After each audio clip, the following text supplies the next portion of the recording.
Students, welcome to the video series of Vivekananda public senior secondary school. आज की class में हम पढ़ने वाले हैं अध्याय 4 जो कि है कबाड़ से जुगाड़। कबाड़ मीन्स क्या होता है? आप लोग ने देखा होगा आपके घर में वेस्ट मटेरियल्स कुछ पड़ा होता है, कुछ बॉटल्स पड़ी होती हैं, कोई सी बाल्टी जो पानी भरने की वो टूट जाती हैं, ऐसी बहुत सारी चीज़ें, डिब्बे वगैरह बहुत सारी चीज़ें हमारे घर में अवेलेबल होती हैं जो कि एक कबाड़ के रूप में हम या तो फेंक देते हैं या फिर कहीं पे इकट्ठा करके रख देते हैं। तो इस अध्याय में बताया गया है कि हम उन वेस्ट मटेरियल को कैसे यूज़ कर सकते हैं। वो जो कबाड़ पड़ा हुआ है हम उसको किस तरीके से व्यवस्थित रूप से उसको कर सकते हैं और उसको इस्तेमाल कर सकते हैं। तो इसमें एक स्टोरी है जो कि है, क्या कोई व्यक्ति कबाड़ यानी कि बची खुची चीज़ों का इस्तेमाल किसी अच्छे कार्य के लिए कर सकता है? पड़ गए ना सोच में।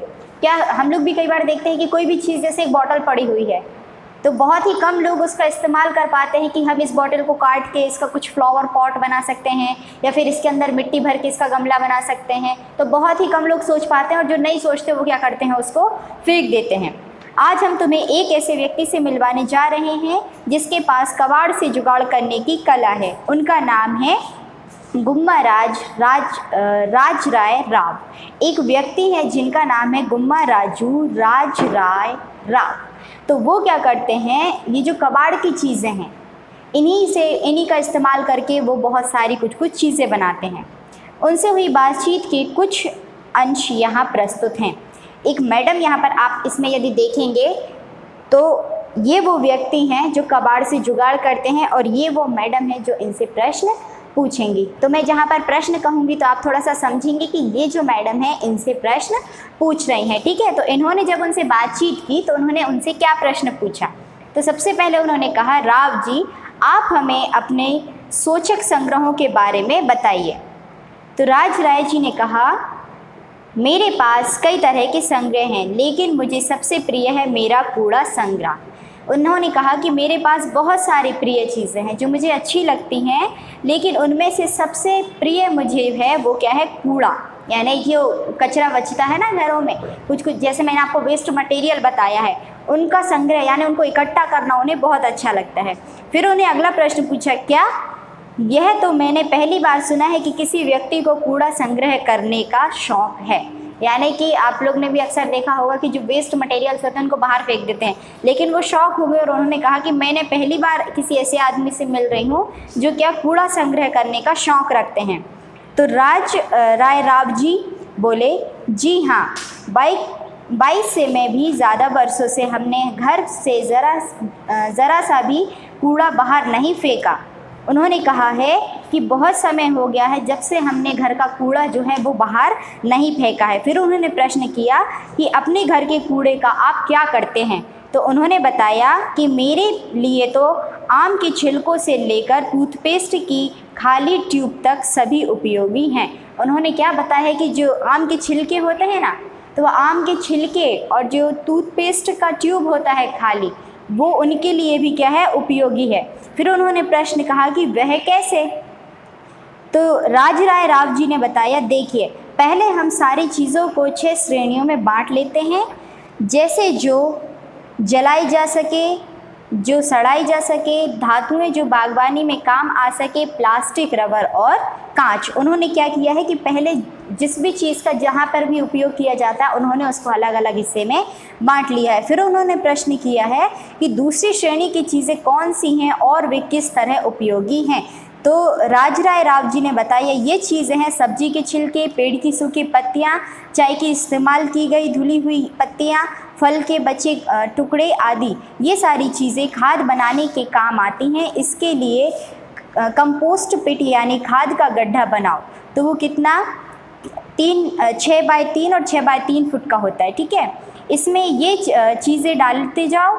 हर तीसरे चौथे दिन इस पर पानी का थोड़ा सा छिड़काव करो।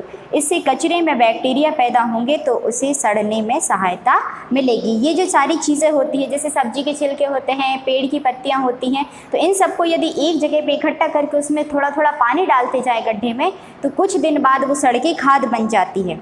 तो फिर उन्होंने प्रश्न किया खाद बनने में कितना समय लगता है। आपके मन में प्रश्न होगा कि यदि इतने दिन तक हम ये डालते रहेंगे तो इसकी खाद कितने दिन में बनकर तैयार हो जाएगी। तो राजराय राव जी ने बताया जब कचरे की परत 1 फुट ऊंची हो जाती है तो उस पर कुछ मिट्टी फैला देते हैं, बस 3-4 महीनों में सारा कचरा खाद में बदल जाता है। यह खाद सामान्य गोबर की खाद से ज़्यादा लाभदायक होता है। अधिकतर आप लोगों ने देखा होगा कि गाय भैंस का जो गोबर होता है उसी से अधिकतर खाद बनाई जाती है, लेकिन जो सब्जी के छिलके होते हैं, पेड़ों की पत्तियां होती हैं, चाय पत्ती होती है बची हुई, ऐसी बहुत सारी चीज़ें जिनको यदि हम इकट्ठा करके कुछ दिन तक उसमें पानी डालते हैं और कुछ समय के बाद उसमें मिट्टी डालते हैं तो 3-4 महीने के अंदर में क्या होता है, वो एक बहुत अच्छी खाद बनकर तैयार हो जाती है।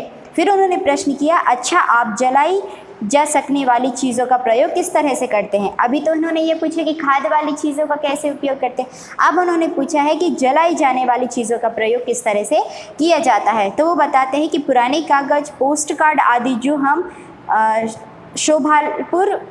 शोलापुर बॉयलर में जलाते हैं और पानी गर्म करते हैं, पुरानी झाड़ू भी इसी अग्नि में समर्पित हो जाती हैं।